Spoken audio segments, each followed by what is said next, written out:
हाय दोस्तों, नमस्कार। मैं हूँ आपका दोस्त रमेश पटेल। देखिए अभी 2 लोग और आए हैं भाई, बैठा हूँ सबके साथ, स्टोरी लिख रहा हूँ मूवी की। मेरे टीम पे जितने लोग देख रहे हैं भाई, उनके लिए वार्निंग है, लिखी जा रही है स्टोरी।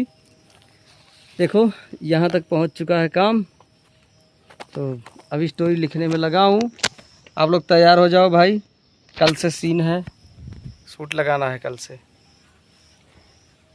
अभी यहीं पे हूँ, अकेले बैठा था, 2 दोस्त आ गए भाई, ये लोग भी। तो स्टोरी लिखी जा रही है। देवा भाई के लिए विशेष ध्यान। देवा भाई स्टोरी कंप्लीट हो गई है और कल तुमको आना बहुत ज़रूरी है, ठीक है? ठीक है दोस्तों, जितने लोग देख रहे हैं सबको नमस्कार। गुड इवनिंग, शाम होने वाली है।